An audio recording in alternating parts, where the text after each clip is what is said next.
So in my opinion, whether you like it or not, perception is reality. How people perceive you, how people look at you, whether it be true or not, is reality. And as a leader, to be successful, to navigate through this game of life, you have to be able to control your perception without you losing yourself in the process, without losing your uniqueness.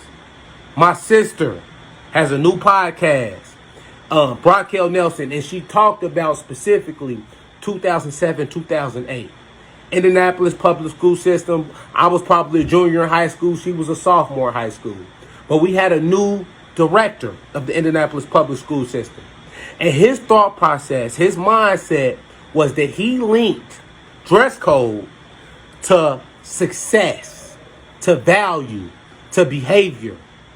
And his thought process was that how you dress, how you wear your hair, how you talk, how you move is a direct influence, is a direct factor into your grades, into your success, into your value.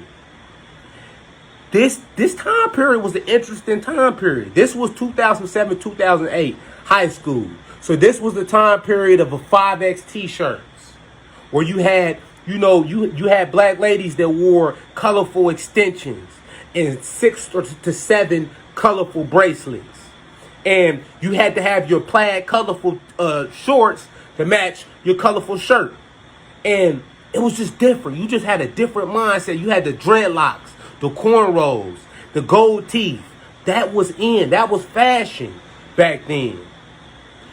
Dr. White essentially instituted a military prison-style dress code system with enforcement over education. Absolute enforcement. Khaki pants. Shirts must be tucked in at all times. No color in your belt. No color in your shoestrings. No colorful hair extensions. Dreadlocks, cornrows were looked down upon. Accepted, but looked down upon.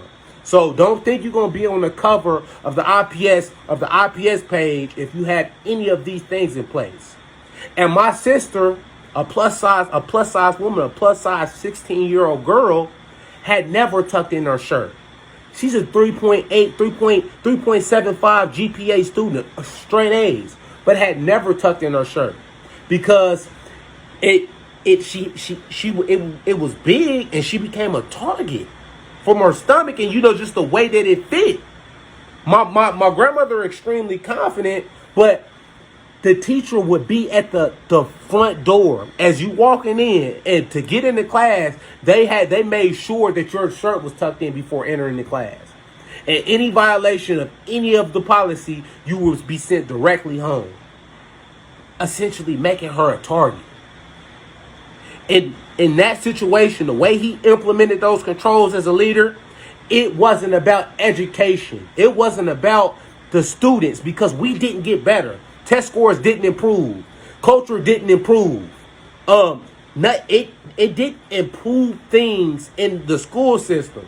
And somewhat the insensitivities of that teacher made people a target. For me specifically, I felt I had dreadlocks. I was the strongest person in the school, but I had dreadlocks. I wore the 5X t-shirts. I had gold teeth at that time period. And I felt like I wasn't a criminal. I wasn't doing anything bad, but I felt like that held me back for the opportunities that I should have gotten.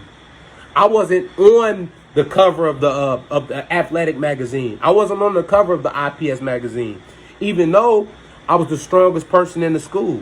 I was the best football player. I was a 3-sport athlete. I didn't get those opportunities. And from that thought process, I learned, okay, I have to control perception. I cut my hair before I went to college because, in my opinion, my thought process was, I know how people are going to look at me. They're not going to even give me a chance at college at the next level if I don't cut my hair. If I don't cut my hair and step in there, with clean shaven individual, then I'm not going to get my opportunity just like it happened in high school. Is that right?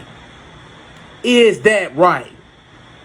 looking back on that situation, I no longer want hair. It's just, I'm used to having my hair cut. But do not lose your uniqueness. Do not change who you are. Comply. If there's a dress code, of course you have to comply. You have to comply. You have to, be clean, keep your hygiene up. Keep your clothes well neat and in place. Comply, but don't lose your uniqueness. Don't try to change your hairstyle or think you have to fit a certain image to be successful in life. Don't lose your uniqueness. Don't lose your style. Don't lose the things that make you unique. It's important.